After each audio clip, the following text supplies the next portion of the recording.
Wenzangu, Sajina terms.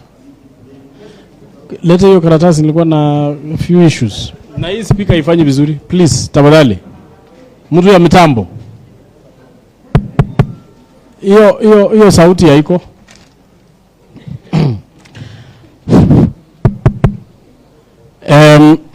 Kuna issues which could not be just concerns by members of the public, which I think I need to just make some clarification. Hii levy yenye ina collectiwa is still in the account. It has not been accessed. The only time it will be accessed is when this law will have been passed. But as we speak today, that money, the collection, that money which has been collected has not been accessed. Now, the law which was used to collect the levies was called the Finance Bill, which eventually became the Finance Act.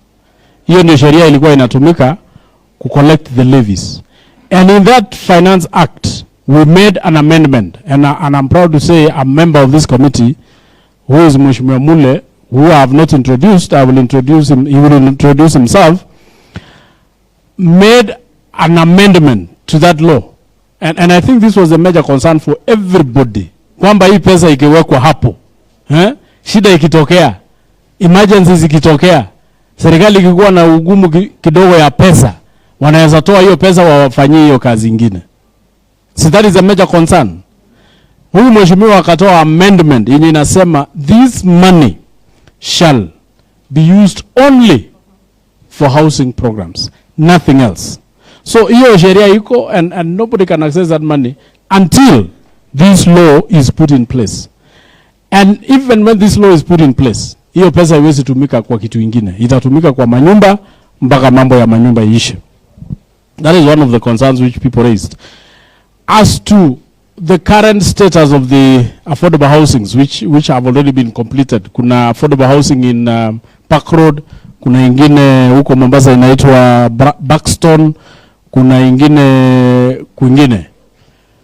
As to the affordability of those houses, umesikia kuna mtu analipa 21,000, isn't it?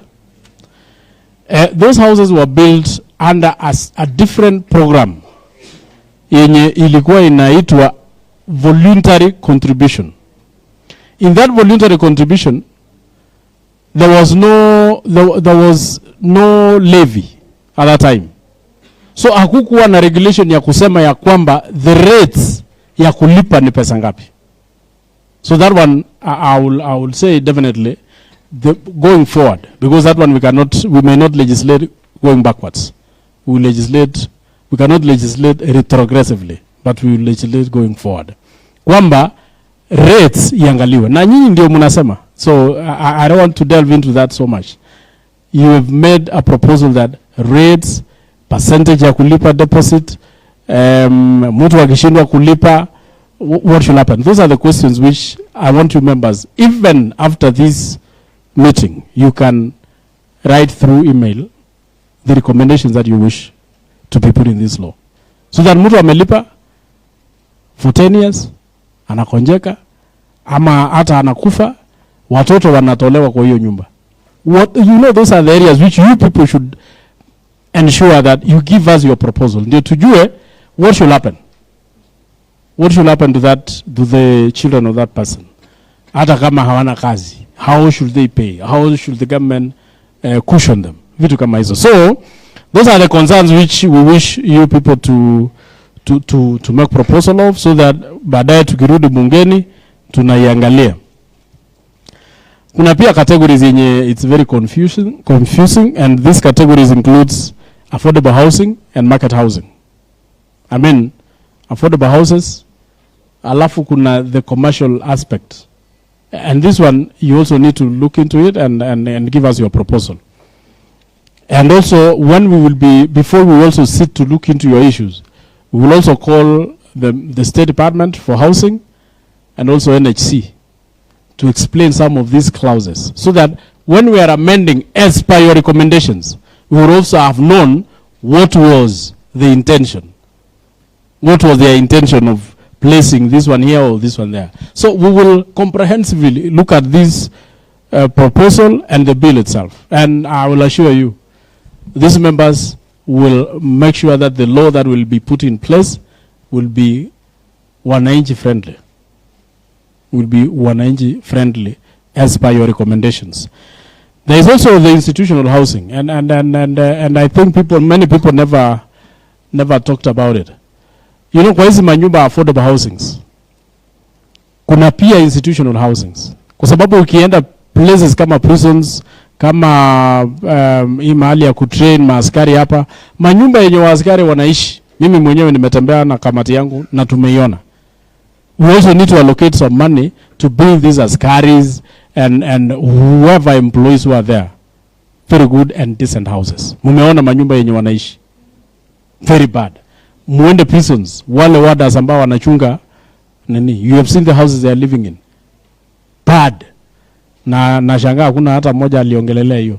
Unaingia unapata nyumba kidogo ya mabati ya round, familia wawili ama watatu wanaishi wamekata na you can imagine that. So this money also is intended to build the institutional houses ndio tubadilishe hiyo maisha yao. And then slum upgrading. Unajua hizi manyumba za Kibera, manyumba zingine za Karioko, sijui wapi, Mukuru kwa Njenga, hiyo yote hiyo. We want those people to come. Nilisikia mtu mmoja hapa akisema asubuhi wakiamuka watoto wanaingia kwa mitaro. This money also is intended to ensure that we remove hawa watu ambao wanaishi kwa hizo slums to live a decent life. So your proposals should be guided by those categories of houses. I'm saying this because you still have a chance through email to give your proposal. Kwa hivyo usitaki niseme mingi, nataka tu niseme nimeshukuru kama chairman. I'm very happy. I wish tungekuwa na enough time. We have 90 days to do the public participation. A member of the public also questioned here that why did we mbona tumechukua muda kidogo. It is in the law. So sheria inasema tukue na 90 days ya public participation and then after that tumalizane na mambo. I wish hatungekuwa tunakimbia tena kwingine. Tungeendelea kuwa na nyinyi, but because we are going to so many other counties and we also need to give them time to present their issues, we will have to end there. We will have to end there. If you feel you had a presentation, a burning issue, a very serious burning issue, I hope, and please, the secretariat will give us the email so that these people can know how they can still. Is the email around here?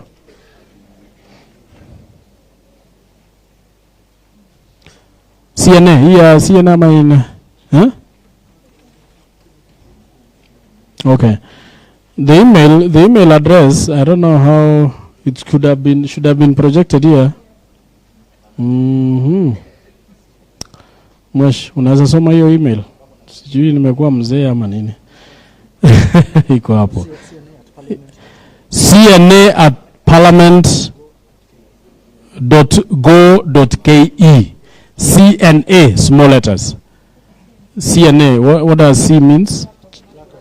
Clerk of the National Assembly, correct. cna@parliament.go.ke. If you still have a serious issue that you think you need to send, you just send, and we will get it. CNA, yes.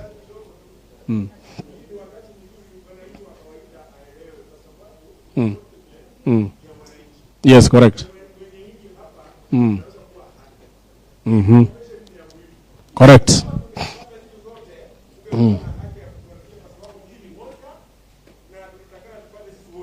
Correct. Now, hiyo ni ukweli. No, hiyo ni ukweli.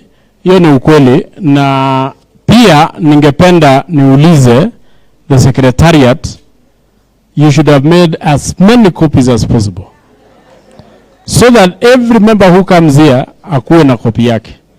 That is number one. Number two, I don't know if in this website, www.something, do you have these copies there? Because these people can as well access kwa website. So, iko, bas, shika kalamu nikusomee website. Shika kalamu nikusomee. Email, website, wacha nirudi nisomee nyinyi yote. I know, nimekaa hapo kama nyinyi. Saa zingine nilisikia mtu mwingine hapa akisema hii watu wenye wamekaa hapa wametoka huko juu, na nikasema tu labda Pasaris, labda Karauri, labda Jeni, labda KJ, juu baba yake alikuwa mjumbe at one point. Lakini mimi niliishi kwa slums. Mimi nilitoka pabaya. So email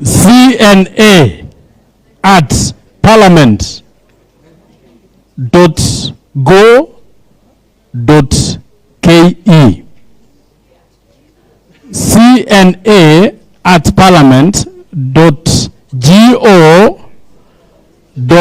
cna@parliament.go.ke. Sio tumepata? Bas, tuende sasa website www.parliament.go.ke. You will get these documents in that website. And please, wewe soma hii kitu. Soma hii kitu vizuri, ukishamaliza kusoma, make your proposals, andika through email, tutapata hizo proposals. And a very comprehensive one. Kuna FKE walisoma hapa yao. I think we should borrow how you did your memoranda. So please, tafadhali wananchi wa Kenya, tuandike whatever memoranda we have so that we can take them into consideration. Kabla niketi, niko na wajumbe ambao wamefika nyuma tukiendelea. Nataka niwape nafasi waseme kidogo. Of course hatuwezi jibu hii maneno iko hapa, lakini yes, tumenaenda home.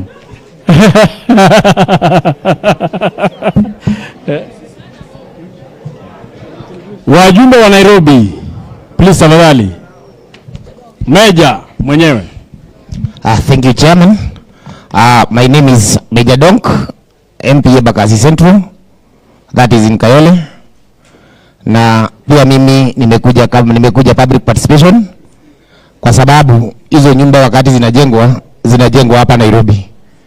Na ni vizuri mimi niwaombe we support this program.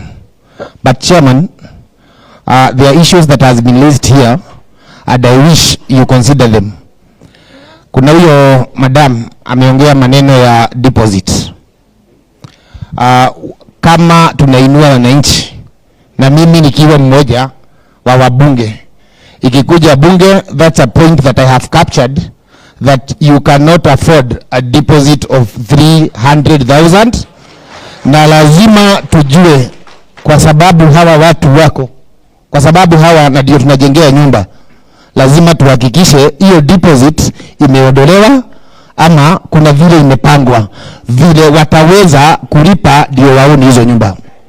This problem ndio ilienda hapo Kibra.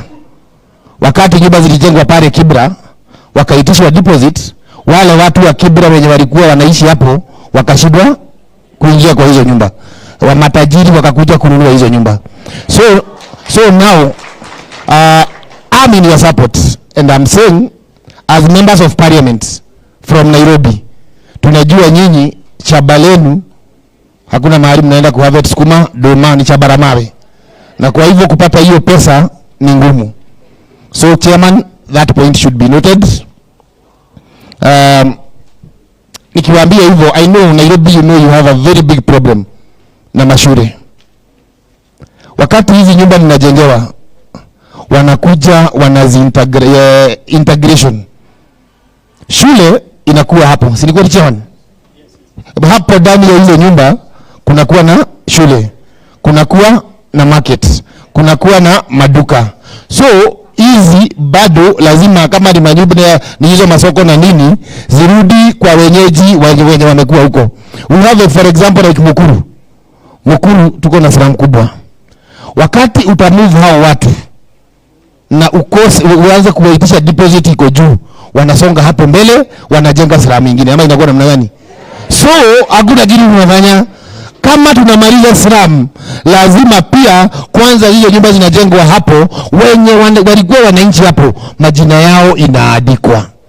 Ikiandikwa, hakuna haja ya kukuja kusema balloting. Si hapa ni watu ulitoa hapa Muguru. Hawa watu wenye ulitoa majina yao uko nao. Hao watu waingie kwa hiyo nyumba. Waingizwe kwa hizo nyumba. That's the only way. Hawa watu wa Nairobi, I can assure you, they will support it 100% kama tutawafanyia hivyo. Nilikuwa nimeangalia hiyo, ndio nimeona wanalia na Nairobi pia. Nairobi sisi kama ni hiyo kazi yenye ina happen hapo, sisi wengi wetu ndio tuta benefit, kwa sababu hapa Nairobi ndio kuna youth wengi, wamama wengi, wazee wengi wenye hawana njia ya kuweka shilingi hata moja kwa mfuko. Kwa hivyo mimi, hiyo sheria inafaa kuwa kama nyumba inajengwa Mukuru ama inajengwa Kayole, kuna watu wa kutosha Kayole wa kujenga hizo nyumba. Kuna maprabas wa kutosha huko Kayole. Sio huyu mwenye mnapatia tajiri anakuja na watu wake kutoka Mombasa, anakuja na watu wake sijui kutoka wapi, anakuja na watu wake. Hiyo lazima pia tuhakikishe, if you are talking about job creation, mahali hizo nyumba zinajengwa, that jobs must be created there.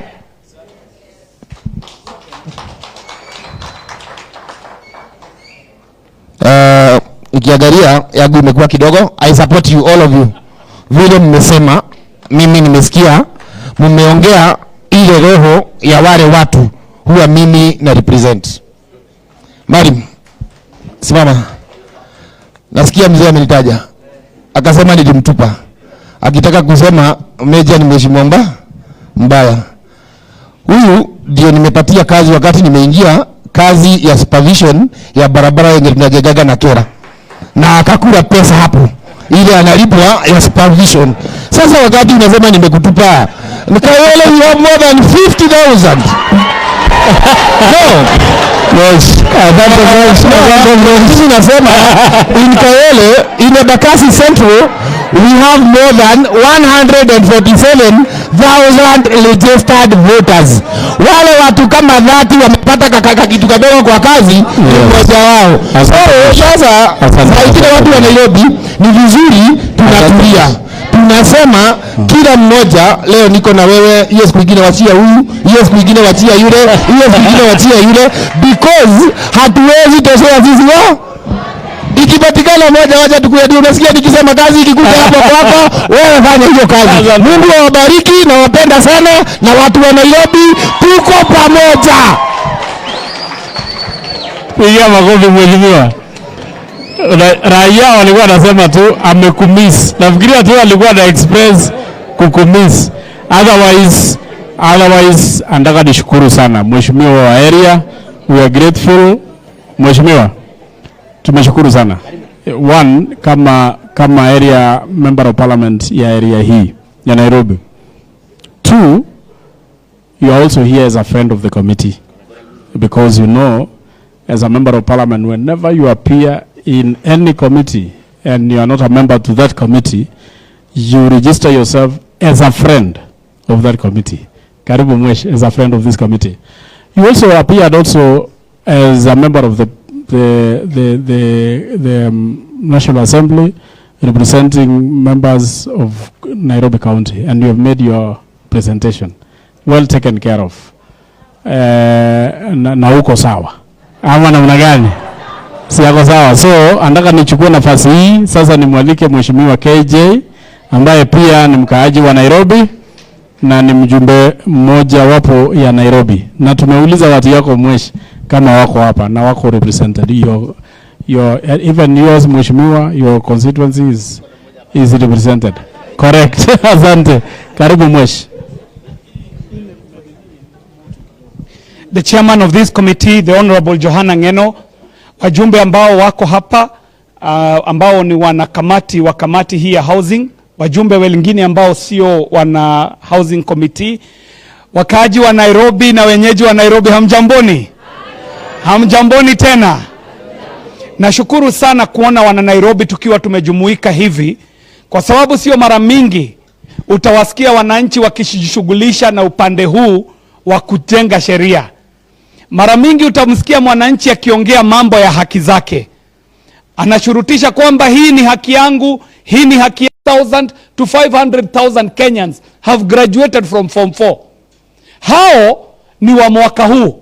Last year tulikuwa na kama hao, last year hivyo, na mwaka ujao namna hiyo. Manyumba ambayo tunayo Nairobi, ambayo ni ya mpango, ni yale yalijengwa na City Council miaka ya 50. Hatujaongeza manyumba ya serikali isipokuwa yale machache ambayo yalijengwa na Mheshimiwa Rais Kibaki. Kumaanisha kwamba hili ni jambo la dharura. Tuamue kwamba ni lazima litekelezwe. Kama ni jambo la kitu kidogo ambako kinahitaji kubadilishwa, hii ndiyo forum ambayo chairman ametupea leo tubadilishe. Lakini tuanze na msimamo kwamba jiunda kwenye vikundi, maseremala, wahunzi, watu wa chuma, plumbers na wengine, wakawa kwamba ndio wako kwenye site wakati manyumba yanajengwa. Sisi kama wana Dagoretti tuliona kwamba kati ya mafundi hao, wale ambao walipewa kazi ya pilot, na yalikuwa ni manyumba machache sana, kati yao kunao idadi isiyopungua mafundi 20 ambao tayari wako na nyumba zao. Mahasla wa kawaida walikuwa mafundi siku moja, siku ingine they are owners of capital. Kumaanisha kwenye mpango huu ukisoma jinsi ambavyo haya manyumba yanajengwa, kuna wazo ambalo linajiita aggregation, specialization and standardization. Ati ikiwa unaingia pale Dagoretti kwa kahawa eka 12 ambazo tumetenga ambazo zitajengwa affordable housing, kila nyumba ambayo itajengwa pale, dirisha yake itakuwa ni standard, mlango utakuwa ni standard. Ikishachukuliwa hiyo dirisha, itapelekwa kwa fundi. Huyo fundi atapewa contract ya madirisha maelfu na maelfu, kwa sababu they are standardized in size. Kutakuwa na specialization. Kuna fundi ataambiwa wewe kazi yako ni kutengeneza latch ama shineka ama konji ama kitu kanafunga mlango wako. Aambiwe wewe kazi yako ni konji. Akipewa tenda atengeneze konji 1,500. Huyo fundi amejinua ama hajajinua? Kumaanisha kweli kuna ujenzi wa makao, kuna watu wataingia kwa hizo nyumba, lakini kwa wakati ambapo hiyo nyumba inajengwa, hiyo nyumba ndio ajira. Yule kijana atakuwa kazini pale, jioni hana nguvu ya kushika mtu ngeta, kwa sababu atakuwa na kakitu kwa mfuko. Nyumbani akienda sio kukelelesha mke wake, pale itakuwa ni mapenzi tu, kwa sababu yeye atakuwa na hesabu kitu inaitwa ting ting economy. Pesa inaingia kwa simu tu. Akiwa hivyo, mimi nimewahi kuwa kule Kibira wakati wa ujenzi, wakati tulikuwa tunafanya NYS, wakati wa miezi 5 ambayo hiyo project ilikuwa inafanyika kule, waliripoti Kibira crime ilipungua na 70% kushuka, 70% crime reduction. Kumaanisha sio nyumba tu tunajadili hapa. Leo tunajadili ajira, tunajadili value addition, tunajadili industrialization, tunajadili mafactory ambayo yatatokana na hii manyumba. Kwa hivyo ni wazo zuri. Sisi wale tuko hapa tunajadiliana vile litawezekana. Ndio kwa maana kama wajumbe tukawa kwamba tunakuja hapa tuweze kuwasikiza na maoni yenu yaweze kuingia kwenye sheria. Mwisho chairman, ningependa tu kujua, kwa sababu niliingia nikiwa nimechelewa kidogo, kama kuna wana Dagoretti hapa. Wapo wana Dagoretti? Ni waone diatigire motare gemine jiguaga ne more mogabo ando Dagoretti. Asante wewe. Asante. Kama kunao mfumo ambao unaweza fuatiliwa, jaribu kufuatilia huu mfumo wa Dagoretti. Pale utawakuta land owners, wenyeji ambao walikuwa wenyeji wa, nimeona SG Jogu Wangue, hebu simama na land owners wako, chairman njue land owners wako hapa. Huyo ni Secretary General wa Land Owners Association, huyo ni Chairman Ndongi. Asanteni sana, mnaweza keti. Hawa ni machairman wa land owners ambao wanatoa ardhi ambayo itajengwa manyumba. Zaidi ya hiyo, kuna community health workers ambao watahusika kwenye mpango huu wote. Kunao vijana ambao watakuwa wanapeana labor kwa hii kazi. Point ambayo ninasema ni hivi: hili swala sio la serikali peke yake, sio la mbunge ama chairman peke yake, sio la rais peke yake. Hili ni swala la Wanakenya. Ati kwamba tukija kwenye mkutano kama huu, tukiona ni kosa lipo, tunalikosoa, lakini hatutamtupa mtoto pamoja na maji ya kumuosha. If the idea is a good idea, let us make it a great idea. If the idea is a great idea, let us make it a super idea. Kwa hivyo mimi nimeshukuru sana, asanteni sana wana Nairobi, mutajenga historia. Jinsi ambavyo tunaambiwa kwamba Buruburu ilijengwa na serikali miaka ya 70. Estate zima ile, wakati kule kulikuwa jangwa, wakajenga estate ya kufana kama Buruburu. Sisi tutakuwa tunasema ni katika wakati wetu tuliweza kuona manyumba yakichipuka katika kila kona ya mji wetu. Kwa hivyo mradi huu tumekuja kama wa Nairobi kuambia kwamba tuna usupport. Maoni ambayo umeyasikia ni ya ukweli. Ni mtu ambaye anajua mahali kiatu kinauma. Wanasema kwamba kondoo mwenye manyoya mepesi ndio anahisi baridi. Si ni kweli? Sisi wana Nairobi tunajua hii mtaa yetu haina mambo mengine ila tu uradi, mishoni na kukafunga, au sio? Ni tukafunge. Asanteni sana. Thank you. Asante mheshimiwa. Labda sasa tumwalike mheshimiwa Pasaris kwa sababu yeye pia ni area member of parliament ya Nairobi County. Kwa ufupi tu mheshimiwa. Yeah. Asante chairman. Kitu ya kwanza nataka kushukuru watu wote wa Nairobi ambao wamefika hapa leo. Kwa sababu kama hamuke kuja hapa leo, hatungeweza kuzungumza na kujua vile mnafikiria. Na nyinyi ni representatives ya watu wote wa Nairobi ambao wako hapa. Na hii ni kitu ambayo imeanza na imeenda Kenya nzima. Mimi kitu ya kwanza nataka kusema, hakuna kitu muhimu kama kuwa na nyumba ambayo inakupatia hata wewe heshima na familia yako. Hiyo ni muhimu sana. Na hii project ya housing nimeona hawezi kuendelea. Tumejaribu miaka nyingi sana tangu independence kujenga manyumba, lakini pahali tulipotea. Na manyumba watu wakawa zaidi kuliko hizo manyumba. Sasa tukiweka housing kama agenda na tukitafuta pesa kulingana na hiyo housing levy, iende tu kujenga housing, hatuwezi kuambiwa kesho kwa sababu ya hii pesa ilienda huku. Pesa ya housing, kitu ya kwanza ambao ni muhimu, ibaki ya kujenga manyumba. Tukienda kwa slums, kwa informal settlements, watu wote ambao wametoka different counties kuja Nairobi kutafuta maisha, wanaishi vibaya sana. Na hatuwezi kutendeza maisha nzuri kwa binadamu bila kuwapatia nyumba ile ambayo itawapatia heshima. Na hii housing project tukianza saa hii, tujikaze. Wajua ukitaka kitu kizuri lazima ujikaze. Tukijikaza, tutakuwa na manyumba si yenyu leo, hata ya generations ya kesho. Kwa sababu Kenya saa hii Nairobi tumeambiwa ni 5-6 million people. Baada ya another 50 years labda itakuwa 50 million people. Lazima watakaa na nyumba za maana. Sasa sisi tutoe hiyo ndoto ya kujua tutamaliza informal settlements. Kila mtu atakaa kwa nyumba ya mawe. Ukisikia kuna mvuruko wa mvua, alafu mto zimeenda juu, mtoto anatolewa usiku kwa nyumba yake, anaoshwa hata mwili haijapatikana, tumekosea. Tukisikia watu wanaishi nyumba ndogo ikichomeka, wanapoteza kila kitu, na si yeye peke yake, jirani nzima wanaenda. Huyo mama ambaye ametoka Park Road, Mildred, amezungumza vile alitoa watoto wake Kibra, ameingia Park Road, ako na boundary wall, anaona watoto wake wako safe. Na amezungumza kitu ya maana. Kwa interest rates iko juu sana. Housing levy inataka kuleta interest rates iwe chini kabisa, au tukitoa tax nzuri labda hata hiyo interest rate haitakuwa. Kitu ingine tunataka kuhakikisha kwa mtu kama Mildred ambaye amejitokeza kununua nyumba, hiyo housing levy pia tuangalie vile tunaweza kusaidia wale ambao walianza mlango ya kwanza kwenda kutafuta hizo manyumba. Kwa sababu amenililia mara nyingi sana. Ameniambia mama, hii kodi imekuwa kubwa sana kwangu. Na saa zingine wajua maisha inakuleta vibaya. Sisi tumesikia kama watu wa komiti, na tunashukuru hao MP wa Nairobi ambao wamefika hapa pia.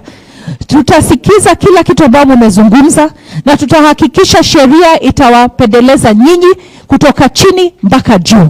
Kila mtu apate nyumba ya maana, na aone kuwa kweli Kenya ni yao. Kenya ni yetu sisi sote, si ndio? Tusikufe moyo, tuangalie vile tunaweza kusupport serikali ili tuweze kwenda mbele pamoja. Asanteni, Mungu awabariki.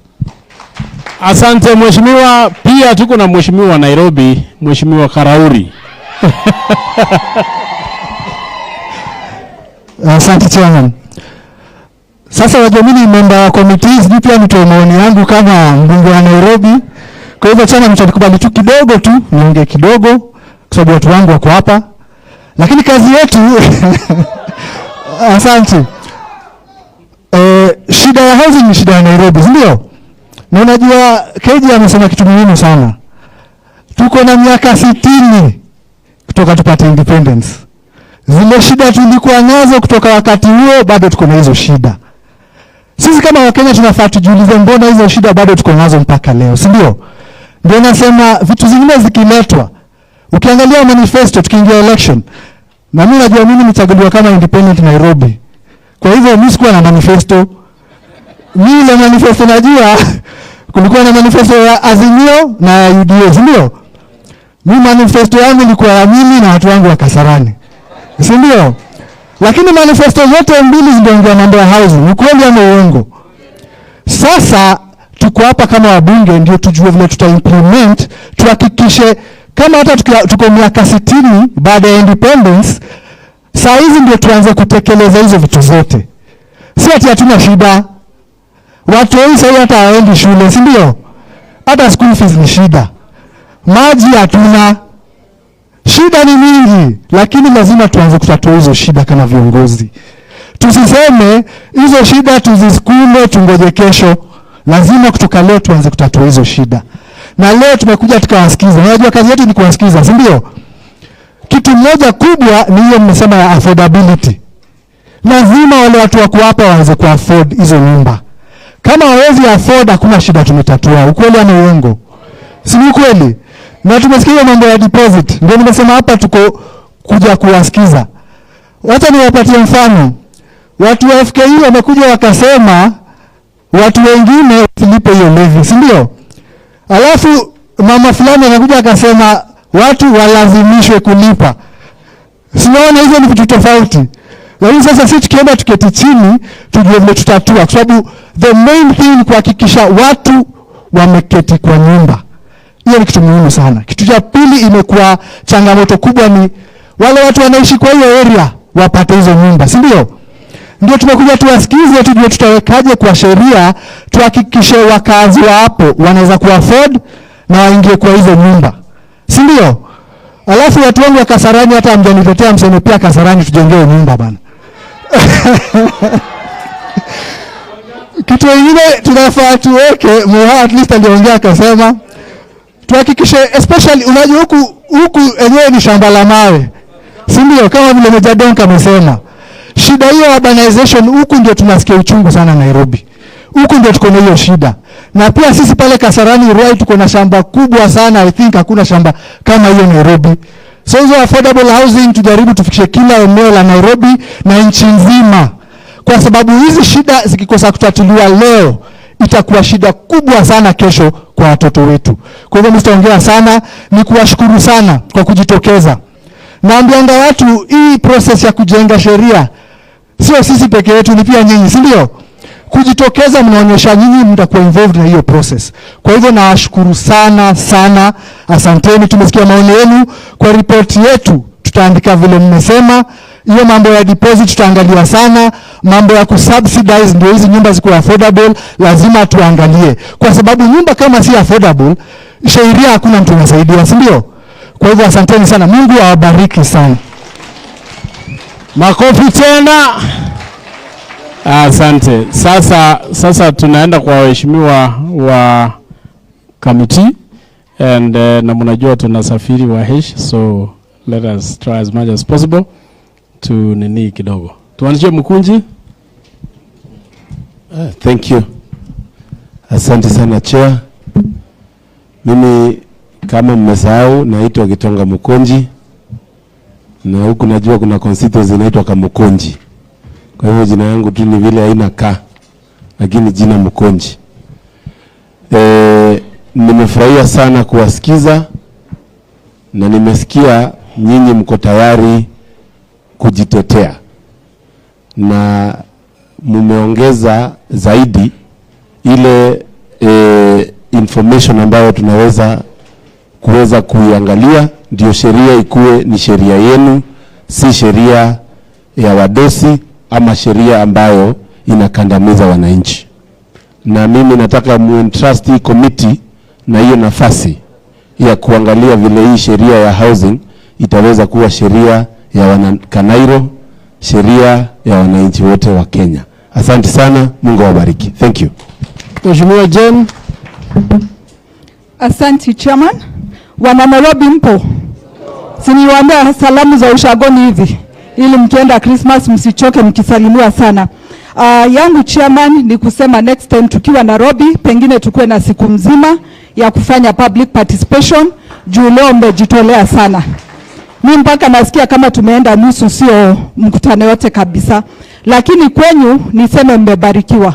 Kuna yule alisema juu ya laana, lakini nyinyi mko na baraka juu ile sauti Mungu alikupatia umeitumia hapa kuwakilisha mwenye asiye na sauti huko nje ama mwenye hakuweza kufika. Chama ni vizuri niseme tu mambo mawili. Kuna yule alisema hawa waheshimiwa haelewi shida. Ni vizuri pia tu encourage, tuambie me am a product of a matatu driver. Baba yangu alikuwa mtu wa matatu kutoka nikuwe mdogo. Nilipofika university nilifanywa harambee ili nisome, na ndivyo huwa naambia watu wa Laikipia ndio wamenifikisha pale nimefika. Kwa hivyo ni vizuri tujue, mtu asikwambie hakuna kitu ambayo haiwezekani. Kitu moja nataka kumention Chairman, ni kukumbusha kila mtu kuwa sisi ni wawakilishi wenyu. Kwa hivyo sisi tuko hapa kupigana vita yenu. Kuna yule engineer wa MSME alisema mko na 79 items, lakini kwa ujenzi ni 5 tu zinatumika. Tafadhali tupatie list ya the 79 items. Tukimaliza kuzunguka huku tutaingia kwa hizi mijengo ili tukue na list yenu, tuulize mbona koji hazijatoka jua kali, mbona knobs za milango hazijatoka kwa watu wetu. Kwa hivyo ni vizuri tupatie hiyo list, na pia mjue kama kamati tunapanga. Tukifika kwa hizo mijengo tutaita developer, tuite suppliers, tuite watu wa hardware, tuite artisans, tuketi pamoja tuulizane hao watu wa hii area wanasaidika aje na hii mjengo yako. Ni lazima pia atuonyeshe na waambie, wewe mchanga utakuwa ukileta kwenye mchanga itakuwa ikitoka pia nyinyi mnamwambia, ili tuhakikishe ni nyinyi mnasaidika. Kitu ya mwisho Chairman, niulize ni wangapi wako na hii kitabu? Kuna walionayo. Tafadhali inua tu kama uko nayo. Ukifungua page 5 imeandikwa mambo ya nyumba na bei za nyumba. Ukiangalia kuna nyumba aina 3: social housing, affordable housing na affordable market housing. Ukiangalia ile social housing, bedroom 3 utakuwa ukilipa shilingi 6,000 kwa mwezi. Ukiangalia hiyo nyingine affordable housing ni 15,000 kwa mwezi.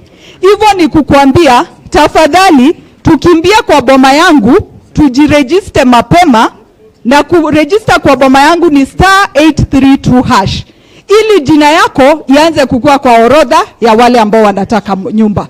Kwa hayo machache, asanteni, Mungu awabariki. *832# alafu unapiga. Na watu wa matatu wametuambia wanaekanga shilingi 200. Hata sisi tuanze tu kuweka ili nyumba ikifika, si utakuwa umeweka ile rent ya mwezi moja ama hata ya miezi 2. Asanteni sana, Mungu awabariki. Asante mheshimiwa. Asante mheshimiwa. Mheshimiwa Manduku. Thank you, Chair. Thank you, my fellow colleagues. Watu wa Nairobi, jina langu ni Dr. Daniel Manduku, mjumbe kutoka Kisii, eneo bunge la Nyaribari Masaba. Nimefurahi kwa siku ya leo. I've listened to your comments, and I've also heard your members of parliament making their contributions, and so I do not wish to repeat anything that they have said. But maybe a small clarification. This tax, or this housing levy, is not a Robin Hood tax. We are not here to unclothe Peter so as to clothe Paul.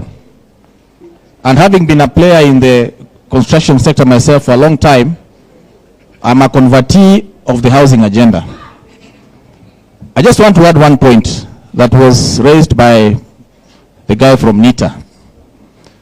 The only way we can help our young people is by accelerating the process of accrediting them. You talked about recognition of prior learning, but I was disappointed that all this time you've only been able to convert 200. Please come and see us so that we can help you and see how these young people can be put on a program that can make their skills grow, both vertically and horizontally. And because of time, allow me to thank you once again. And when I go back to Kisii, nitawaambia kwamba wapo Nairobi wako tayari kuanza kujenga manyumba. Ama sivyo? Asante sana wenzangu. Akusi ngomole ya tewango, yambia mule. Mbia mono. Asante mheshimiwa, uwezi koza mtu hapa. Mheshimiwa Mule, uwezi koza mtu hapa. Hata mimi nikiuliza Masai yangu hapa, ndapata Masai hapa. Hata najua hapa kuna Wakamba. Wapo? Mwevo? Asante. Mwe ni mzeo. Asante. Si unasikia hata kuna Wakamba hapa. Mimi naitwa Caleb Mutiso Mule, mbunge wa eneo bunge la Machakos mjini ama Machakos Town Constituency. Na mimi ni mmoja wa members wa hii kamati ya housing. Tuko hapa kusikiza, tumesikiza, na nyinyi watu wa Nairobi mko switched on kabisa. Tumesikia maneno ambayo iko switched on kabisa. Na hiyo maneno yote mtu trust kama kamiti ya bunge ya housing tutaenda kukaa chini na hiyo yote tutaweka ndani ya hii regulations ama hii sheria bill ya housing levy. Na ile ingine ningesema watu wa Nairobi ndio mnahitaji nyumba kabisa. Si ndio? Si ndio hapa kuna slums mingi kuliko mahali ingine yote. Kwa hivyo nyinyi mko sawa. Hizi nyumba zikianza kujengwa na kupeanwa, nyinyi sasa mtakuwa sawa. Na hao wabunge wote waliniunga mkono vile nilisema ile amendment nilileta kwa bunge ya kusema hii pesa yote tunakusanya isiende mahali pengine, iende tu kwa housing. Na wote wakaniunga mkono. Asanteni sana na Mungu awabariki. Thank you so much. Nafikiri tumemaliza.